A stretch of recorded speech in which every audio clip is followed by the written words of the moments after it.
प्रिय बंधुओं, दर्शकों नमस्कार और छात्रों धन्यवाद। मैं आपको रस के बारे में बता रहा था कि साहित्य में रस क्या है। तो किसी दृश्य को देखकर, किसी साहित्य को पढ़कर या किसी बात को सुनकर मन में जो भाव उत्पन्न होते हैं, मन में जो आनंद मिलता है, वही आनंद रस कहलाता है। उसको रस कहते हैं। इस रस के 4 अंग मैंने आपको बताए थे। वो 4 अंग कौन से हैं? स्थायी भाव, विभाव, अनुभाव और संचारी भाव। जिसमें पहली चीज़ है स्थायी भाव। स्थायी भाव क्या है? स्थायी भाव रस के अनुसार स्थायी भाव उत्पन्न होता है।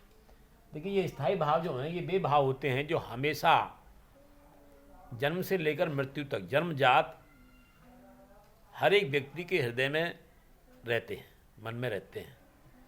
और समय आने पर जैसी स्थिति होती है उसी प्रकार का भाव स्पष्ट होता है। जैसे कि यदि कोई बात हंसने की कोई करे, इसमें हंसी का कोई विषय हो, तो वहाँ पर जो भाव उत्पन्न होगा वो भाव आएगा निकलकर हंसने के लिए, हंसने की इच्छा होगी। और अगर कोई ऐसा दृश्य सामने आ जाए जिसमें व्यक्ति चौंक जाए, तो उसमें क्या है? विस्मय। विस्मय मतलब आश्चर्य जैसा। यदि कोई ऐसी बात सामने आए जिसमें रोना आता हो, रोने का मन करे, तो वो शोक में आ गया। कहने का मतलब ये कि जैसा दृश्य देखता है, जैसी बात सुनता है, जैसा पढ़ता है व्यक्ति, उसी के अनुसार ये स्थायी भाव जन्म लेते हैं। और एक बात पर, यानी एक दृश्य पर या एक घटना पर केवल एक ही भाव निकल कर बाहर आता है। और ये स्थायी भाव कितने हैं? रस के अनुसार जैसा रस वैसा ही स्थायी भाव है। ये हैं आपके, मैंने 9 प्रकार का लिखा हुआ है। हमारे यहाँ 9 प्रकार का ही है, लेकिन ये 2 जो स्थायी भाव बढ़े हुए हैं, संतान विषयकृति और भक्ति विषयकृति,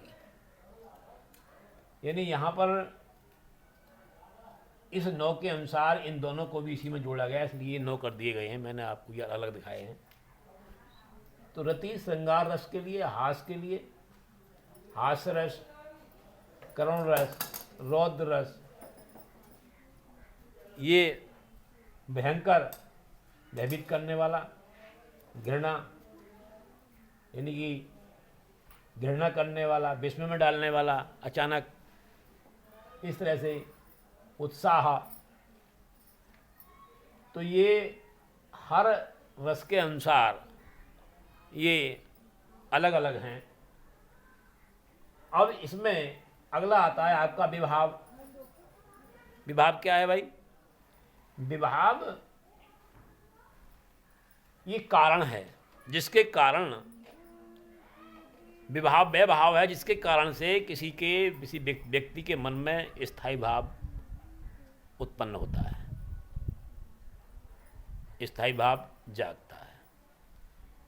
ये विभाव 3 प्रकार के हैं: आश्रयालंबन, विषयालंबन और उद्दीपन। मेन बात यहाँ चलती है कि आश्रयालंबन और विषयालंबन और उद्दीपन। देखिए, ये आश्रयालंबन जो है, ये वह व्यक्ति होता है जिसके अंदर स्थायी भाव रहते हैं, जागृत होते हैं। विषयालंबन वह होता है जिसके अंदर वो कोई कारण रहता है।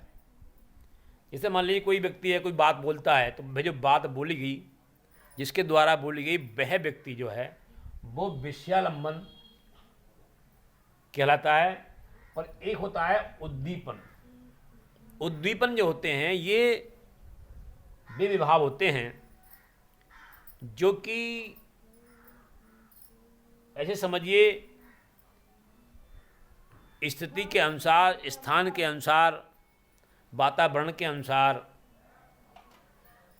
उत्पन्न होते हैं,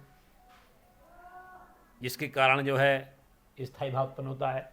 जैसे कहीं सुनसान जगह है, वहाँ पर अगर सुनसान जगह अगर कहीं होगा व्यक्ति तो अंदर पहले से ही आदमी भयभीत हो जाएगा और घटना हो जाता है और ज़्यादा भय आ जाएगा उसको। तो ये भय है जो है ये उसके लिए। और यदि कोई सुंदर जगह है तो वहाँ की स्थिति कुछ और होगी व्यक्ति की। इसी प्रकार से ये इसको कहा गया है ये निर्जीव है। तो आज मैंने आपको ये इतना बताया स्थायी भाव और विभाव के बारे में। अगली वीडियो में आपको संचारी भाव और अनुभाव इन दोनों के बारे में बताऊंगा। साथ साथ ये किस तरह से ये जो है क्रियान्वित होते हैं, किस तरह से जो है एक रस किस प्रकार से इन भावों को के होते हुए किस प्रकार से स्पष्ट होता है, ये सारी बातें मैं अगले वीडियो में आपको बताऊंगा। तब तक के लिए आप प्रतीक्षा कीजिए। धन्यवाद।